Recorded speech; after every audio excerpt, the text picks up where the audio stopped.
munbashirukum tahiyatan ahli jannah. Bismillahi masyaallah, la yasunnu khairan illallah. Bismillahi masyaallah, la yasihusu illallah. Bismillahi masyaallah, maka bi ni'matin fa illallah. Bismillahirrahmanirrahim, ila hadrati kusadati ajibu hada salam. Assalamualaikum warahmatullahi wabarakatuh. Alhamdulillahilladzi arsala rasulahu bil huda wa dinil haqq. Asyhadu an la ilaha illallah wa asyhadu anna Muhammadar Rasulullah. Allahumma shalli ala sayyidina Muhammad wa ala alihi wa sahbihi ajma'in. Amma ba'du.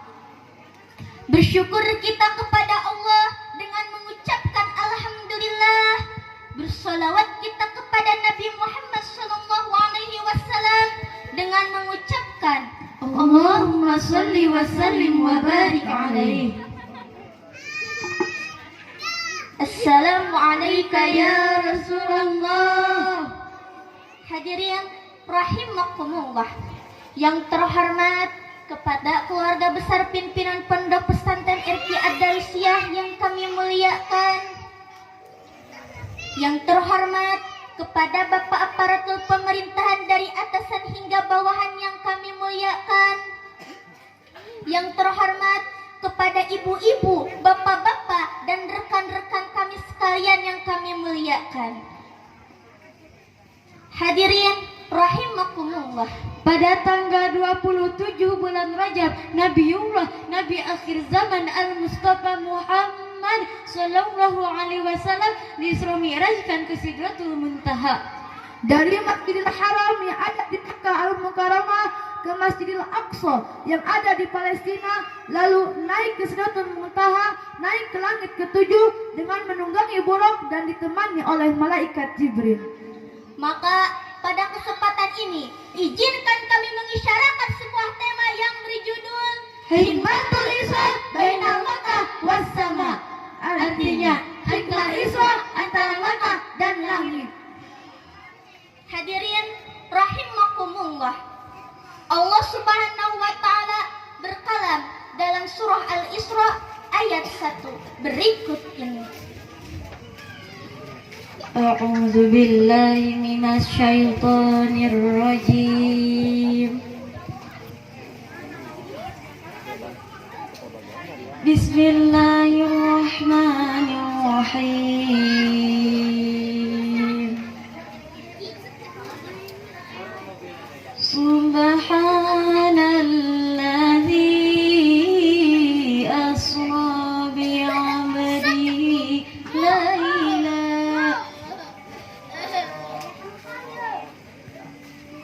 lailan minal masjidil haram ilal masjidil aqsa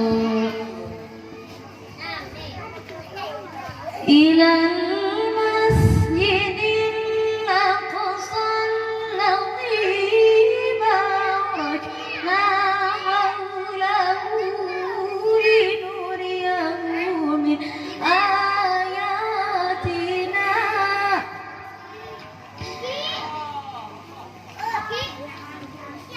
innahu huwas sami'ul basir.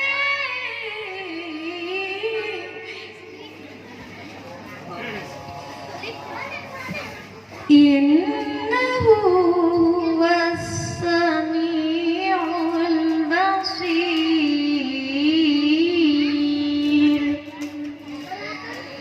Sadaqallahul azim.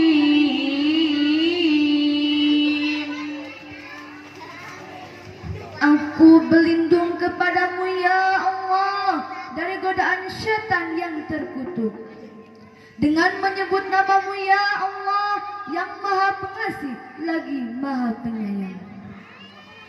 Maha suci Allah yang memperjalankan hambanya Muhammad pada malam hari dari Masjidil Haram ke Masjidil Aqsa yang telah kami berkahi sekelilingnya agar kami perlihatkan sebagian tanda-tanda kebesaran kami.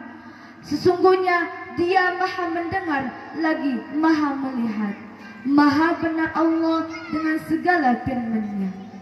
Hadirin yang berbahagia, pada bulan-bulan sebelum hijrah ke Madinah, Rasulullah SAW mengalami peristiwa yang dahsyat dan luar biasa yang tidak bisa dicermati oleh akal manusia.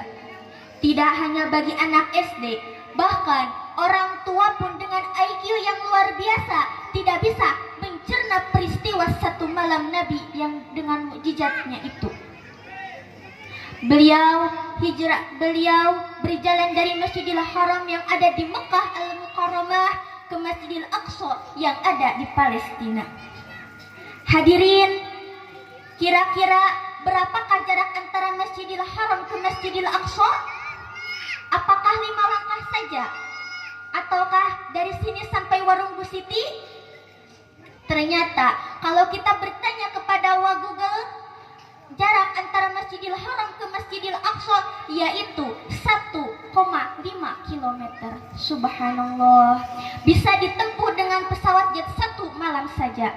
Tapi dulu sebelum hijrah, kendaraan yang ada hanyalah unta. Nyatanya unta memerlukan 40 hari untuk melakukan perjalanan 1,5 km. Subhanallah, Masya Allah. Tidak sampai di sana, Rasulullah SAW hijrah mi'raj ke Sidratul Muntaha, bahkan melampauinya, serta pulang ke Mekah dalam waktu yang sangat singkat. Hadirin rahimakumullah, qomaqala qasidaria. Tanggal 27 di bulan Rajab, hari yang mulia bagi Isra dan Mi'raj kita, serta perjalanan suci penuh anugerah ilahi, buruk kendaraan Nabi Jibril teman yang sejati. Hadirin rahimakumullah, banyak sekali hikmah yang bisa kita petik dan renungkan dari peristiwa Isra Mi'raj tersebut. Yang pertama, Isra Mi'raj merupakan cara Allah Subhanahu wa taala menjawab kesedihan Nabi Muhammad sallallahu alaihi wasallam. Karena pada ke-10 kenabian, yaitu disebut juga tahun Aumul Huzni, yaitu tahun duka cita, karena dalam perjuangan dakwah di Mekah yang penuh dengan tantangan dan rintangan, Rasulullah ditinggalkan oleh istrinya Siti Khadijah radhiyallahu anhu dan pamannya Abu Thalib. Makanya Allah Subhanahu wa taala, terjadinya Isra Mi'raj merupakan tasliyah atau hiburan bagi beliau. Di sana beliau dipanggil oleh Allah Subhanahu wa taala untuk menjemput perintah salat. Hadirin, yang kedua, salat merupakan ibadah yang spesial dan yang paling utama. Buktinya Allah Subhanahu wa taala memanggil Nabi Muhammad SAW menuju Isra Mi'raj untuk menjemput perintah salat. Makanya salat merupakan ibadah yang paling utama yang harus kita kerjakan. Rasulullah SAW bersabda, As-salatu imadudin, faman aqamaha faqad aqamadin, wa man tarakaha faqad hadamadin. As-salatu imadudin. salat adalah tiangnya agama. Barang siapa yang mengerjakan salat, maka dia sama saja menegakkan tiangnya agama. Dan barang siapa yang tidak mengerjakan salat, sama saja dia dengan merobohkan tiangnya agama. Maka salat itu hukumnya wajib bagi kita. Hadirin, yang ketiga, setiap perbuatan baik dan buruk pasti ada balasannya. Ibu-ibu, bapak-bapak, di zaman era globalisasi ini kita sering dibikin sedih, dibuat sedih oleh media, oleh pemberitahuan dari media sosial. Dulu awal-awal pandemi banyak sekali orang yang memendam masker. Baru-baru ini ketika harga minyak goreng semakin melangit, semakin memuncak, ada juga yang menimbun minyak goreng. Padahal kita sedang kesulitan, sedang kepayahan, malah ada orang yang memanfaatkan kesusahan itu. Astagfirullahaladzim, sungguh berdosanya. Bercermin dari kisah Isra Mi'raj dari riwayat Abu Dawud, Rasulullah Shallallahu Alaihi Wasallam pada Isra Mi'raj dia bertemu dengan satu kaum, yaitu kaum yang mempunyai kuku-kuku dari tembaga. Mereka mencakar-cakar dadanya dan wajah-wajah mereka. Lalu Rasulullah bertanya kepada malaikat Jibril. Jawaban malaikat Jibril itu adalah orang-orang yang di mana masa hidupnya sering menggibah dan menimbun harta. Na'udzubillah, summa na'udzubillahi min. Hadirin ma'asyiral muslimin wal muslimat rahimakumullah. Bisa diambil natijahnya. Jika kita sedang bersedih, janganlah terlalu bersedih. Jika kita sedang kesusahan, marilah kita harus terus bergotong royong. Dan jika kita dalam keadaan kepayahan atas ujian dan cobaan dari Gusti Allah Subhanahu wa taala, kita harus tetap mengingatnya. Jika seluruh hartamu adalah racun, maka zakatlah penawarnya. Jika seluruh umur adalah dosa, maka taubatlah obatnya.